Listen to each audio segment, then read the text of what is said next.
Termo to Madeline, audio edition.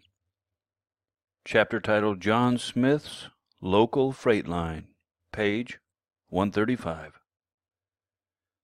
Freighters were numerous on the Madeline Plains before and just after the turn of the century. Most every rancher had to do some of his own freighting in order to have the supplies he needed. Most of the local men took a freighting job whenever they could get one. There were outfits out of Lakeview and Alturas. Others came from Big Valley and Surprise Valley. Some were big outfits, running 2 or 3 teams at a time. Others were small operators or just took jobs when the big outfits had more than they could handle. But the local jerk-line skinner, who made his living almost strictly from freighting during those years, was John Alexander Smith. He freighted mostly between Madeline and Alturas and mostly for E. Lauer and Sons, but had freighted some out of Amity and Termo. At times jobs took him into Surprise Valley, Lakeview, Paisley, and beyond. John's was a small, one-man outfit, but he was on the go constantly. Today it's hard to realize the extent of which freighters had their long-line teams operated. Where people moved, freighters were close behind, bringing food, household goods, furniture, building materials, farming implements, and ranch equipment. Before the days of the automobile, things had to be hauled in by wagon and the nearest railroad terminal. Freighting by jerk-line team was a science that required every bit much skill as operating a spaceship. Not only was there an infinite amount of skill required, but, unlike flying a man-made mechanical airplane, every one of those 10, 16, or 20 horses out in front had a mind of its own. The skinner had to be able to outthink every one of them. One wrong move could easily leave a man dead. There's an endless list of teamsters who died when their brakes were lost going down a hill, when they misjudged a turn in the road, or lost their wagons over an embankment or down a canyon. When one of their horses or mules started a ruckus that entangled the whole outfit in a mass of steel, leather, wool, and bodies, many men died in moving settlers and their materials west. John Smith's name is one on that list. To begin with, a jerk-line team was a very temperamental, poorly controlled set at its best. The skinner had to rely almost solely on voice commands. One cranky horse among a bunch could foul the entire works. The big outfits often drove as many as 16 or 20 horses and pulled 3 freight wagons behind them. 6 horses hitched together were often driven with 6 lines, but any number above that were driven strictly by jerk line. 2 or 3 loaded wagons were hooked together by means of their tongues and crotch chain. Then the first team of horses, called the wheelers, were hitched to the tongue of the lead wagon. The skinner had his saddle on the near wheeler, and it was from his seat astride this horse that he controlled the whole outfit. In his left hand he held a rope or leather strap that ran back to the brake lever on the lead wagon. The brake levers on all of the wagons were roped together so that a hefty pull on the strap in the skinner's left hand would apply the brakes to the hind wheels of all the wagons. The teamster had a set of reins draped over his saddle horn that he controlled the wheelers with. Then, firmly in his right hand, he constantly held the jerk line that he controlled the lead team with. Fastened to the crab irons on the tongue of the lead wagon was a long chain that ran out the full length of the jerk line team. All the rest of the horses were hitched to this chain by means of stretchers. The wheelers controlled the turn of the wagons by pulling into or away from the tongue of the wagon they were hitched to. The next pair of horses, the pointers, controlled the turns of the chain. When an outfit went around a turn, it was the job of the pointers to keep the chain from pulling straight and thus pulling the wagons off the road. They accomplished this by the pointer on the inside of the turn stepping across the chain, and then both of the pointer horses pulling the chain toward the outside of the turn. If the jerk-line outfit was extremely long, up to 180 feet with 20 horses, the pointers would be placed 3rd or 4th in line, With teams that size, and roads with as many switchbacks as Fandango Pass, it was often necessary to have more than one set of pointers that would step across the chain and hold the entire outfit toward the uphill side of the curve. The pointers were probably the most important set of horses in the jerkline team, since they were hooked solely by voice command. The teamster would call "Gee" means right, or "Haw" means left, and the pointers' names, and the inside horse would step over the chain as they both pulled mightily to the outside. All the rest of the pairs of lead horses, the near leader was the jerkline horse that took the entire outfit wherever the skinner commanded. He also responded to voice command, but with the noise of all the horses and wagons, he was often out of earshot. Attached to his bridle, however, was the jerkline. It was fastened to the left side of the horse's bit. Then it ran through a ring on his left hame to a ring on his breeching. Then it went to a ring on the next horse's left hame and his breeching, and so on until it got to the skinner. The only horses on the near side that did not have the jerkline running through rings on their hames were the pointers. They had to be free to step across the chain, and when going around a right turn, the skinner had to be able to flip the line over the pointer's head as they pulled to the left. If the teamster pulled back steadily on the line, the jerkline horse turned to the left. If he gave the line a series of jerks, the animal turned to the right. A jockey stick, fastened to a ring on the right hame of the jerkline horse and to the bit of the other lead horse, pulled or pushed the off-leader wherever the jerkline leader went. Now, John Smith always ran at least 8 horses in his jerkline teams. When the roads were bad, as they often were, he would hitch up 10 horses to his 2 heavy freight wagons. These heavy dead-axle wagons were capable of hauling about 3 tons of freight apiece, and required that the horses be harnessed with heavy breeching harnesses that had chain tugs, rather than leather traces used on coaches' harnesses. Now, John, he always charged 30 cents a hundred for a trip between Madeline and Alturas. Competition was keen between freighters, and others charged as little as 25 cents. Mr. Smith never charged less than 30 cents, however. That meant he could make as much as 36 for a 3-day trip, fully loaded into Alturas. He never drew all of his money at once, however. He would let it pile up, only drawing expense money until he had several $100s coming. The Smith family first moved up to the north end of Sage Hen Flat in 1895 with the intention of setting up a hotel and livery stable for freighters. That is basically what they did. They built a large house which, incidentally, burned down the year after the NCO came to Madeline. They replaced it by another enormous structure, though, which housed 19 beds that were used gratefully by weary freighters and stranded travelers. There were 2 massive barns on that place and corrals enough to handle 60 or more horses at a time. All the buildings and corrals were painted white. A great big watering trough sat squarely in the middle of the road, and teams went on both sides of it. Water ran into it from the springs on the side of the hill, and all the freight and stage teams were watered there. Now, John planted what rye he could around the place to cut for hay, but most of the hay that fed the great numbers of freight and stage horses every night came from Likely. When he was not hauling for someone else, John hauled hay up the long and tiring Likely Mountain to his station at the top of the hill. Or, when he was coming back from Alturas with empty wagons, he would haul a load of hay home as he came. John started running his stage from Amity to Smoke Creek a few years after he moved to Sage Hen.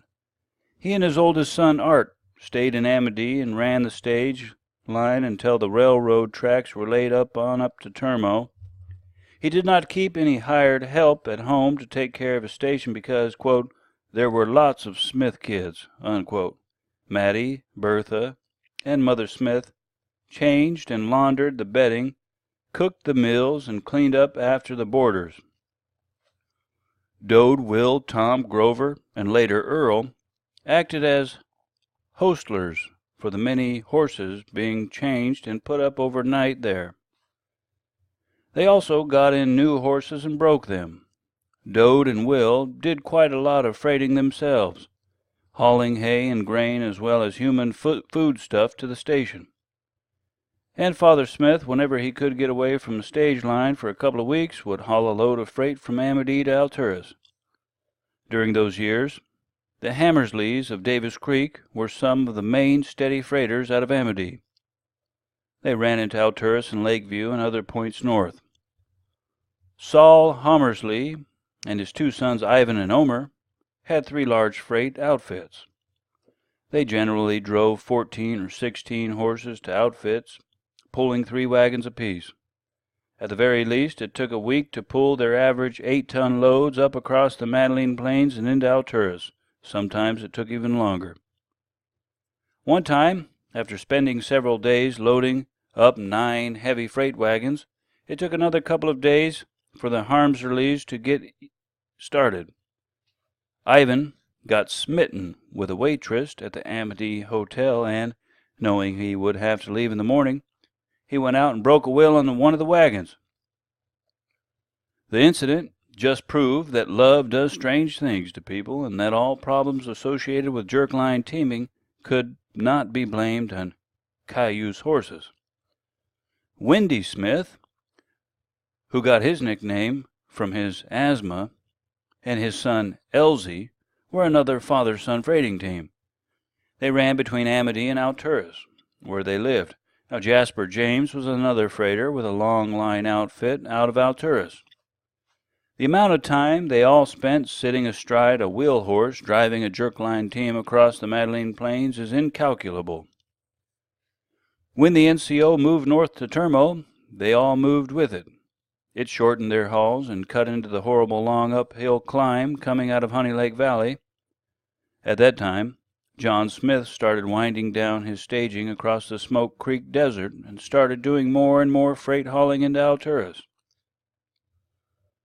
When the railroad reached Madeline, he let his stage line go entirely and started freighting to Alturas, mainly for E. Lauer and Sons. Emanuel Lauer was from Germany. He had come to Aden in 1872 and established the first mercantile store in Big Valley. Then he moved to Alturas in 1875, and by 1902, when John Smith started freighting for him, he had an enormous brick store that he and his sons had just finished building a couple of years before. He dealt in dry goods, dishes, furniture, and farming implements. He had a flour mill and interests in mining and farming.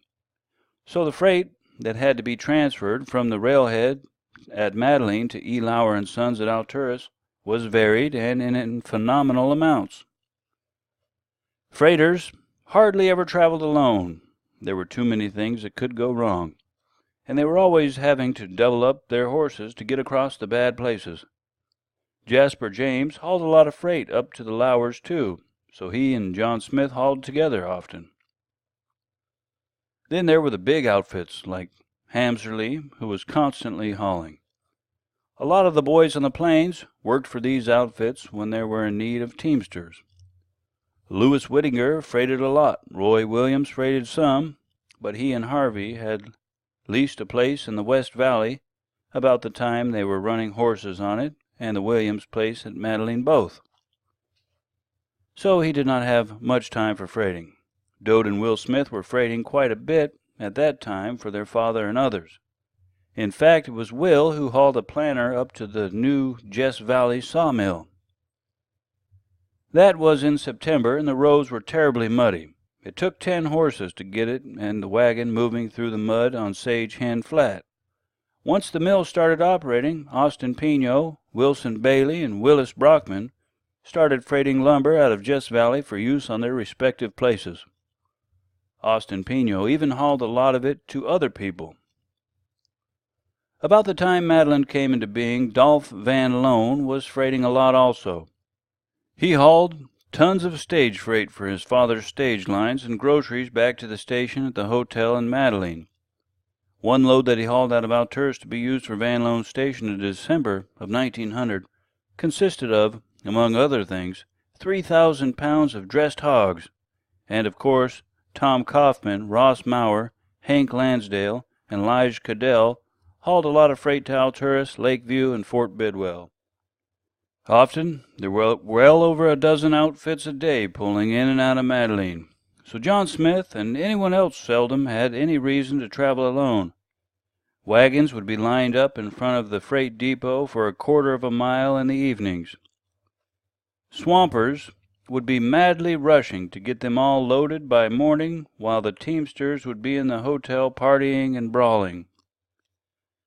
John Smith was getting too old for all this partying, but he always spent the night before the trip in the hotel. That way he could get an early start out of Madeline in the morning. The next morning he would have his horses hitched up and pulling out of town at daybreak. The other teamsters, some of them with heavy hangovers, would be leaving then too. Everyone wanted to get out of town before the down train started up and scared their horses. All of the leaders of the various teams had bells fastened to their hames.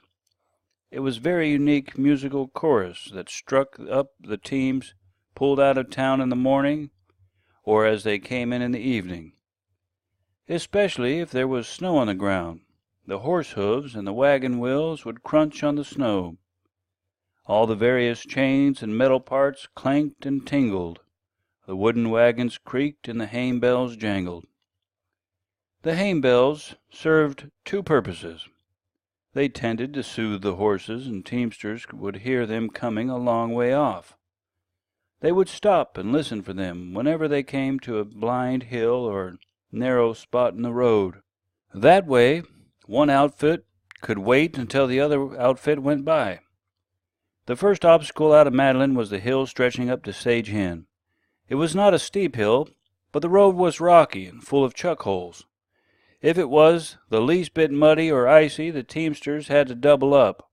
On those days, John Smith would generally be driving 10 horses. He would unhitch his team and hook them onto the end of the chain of James or some other teamster's outfit. That way, with both teams pulling, they can get that outfit to the top of the hill. Then they would unhitch both the teams and go back and get Smith's 2 wagons. Between Madeline and Alturas, that was the worst stretch, unless they were coming the other way. Coming Likely Mountain, or what they called Juniper Ridge, and across Dry Creek Canyon onto Sage Hen with a load was sheer torture. Its steep, rock-strewn grades seemed to stretch out for endless miles. Even under the best of conditions, horses faltered and even dropped to their tracks. Teamsters, they always carried chalk blocks for pulling the grade out of Likely. They would chain these blocks on behind the rear wheels of their wagons. Then, when the horses needed to rest a spell, the rear wagon would roll back against these chalks, and the next wagon would roll back against it. Thus, when the outfit started up again, the horses would only be starting one wagon at a time. Sometimes, if the load was heavy enough and the conditions less than desirable, it would be necessary to drop the rear wagon and come back for it when the rest of the outfit was at the top of the hill.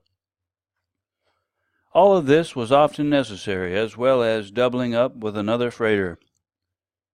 Whichever way they were going, Sage Hen Flat was another obstacle. It was strictly adobe flat with lots of rocks mixed in.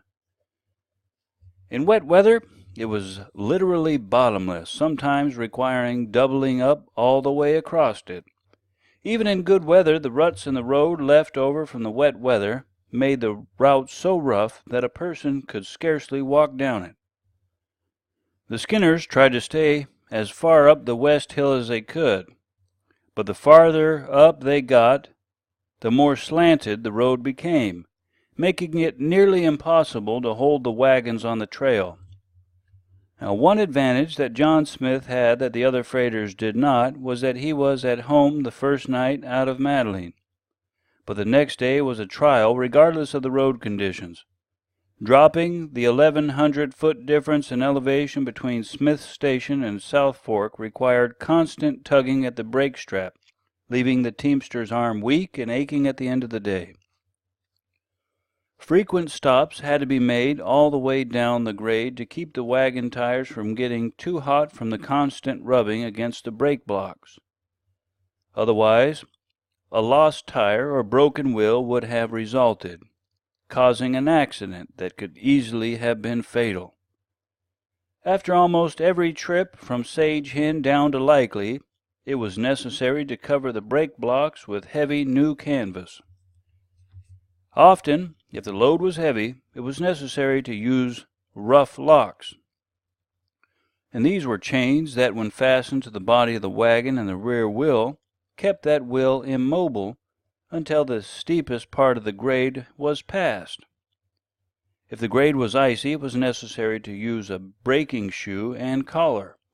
The shoe was chained to the wagon, and then the wagon was moved ahead until the rear wheel sat on it. It was fixed so that the chain would come tight just as the wheel centered on the shoe. Now this acted just like the runner on a sleigh, except that it had a collar or heavy metal ring around it which dug into the ice, slowing the wagon. A day of trying to keep the freight outfit from running off down the mountain at unhealthy breakneck speeds left the teamsters exhausted by the end of the day when they got into Likely. The only consolation they had was those several teams they had met that were pulling up the mountain toward Madeline were even more exhausted as they pulled into Smith's Station that night. The next day was an easy run into Alturas, provided that there was not too much mud or snow.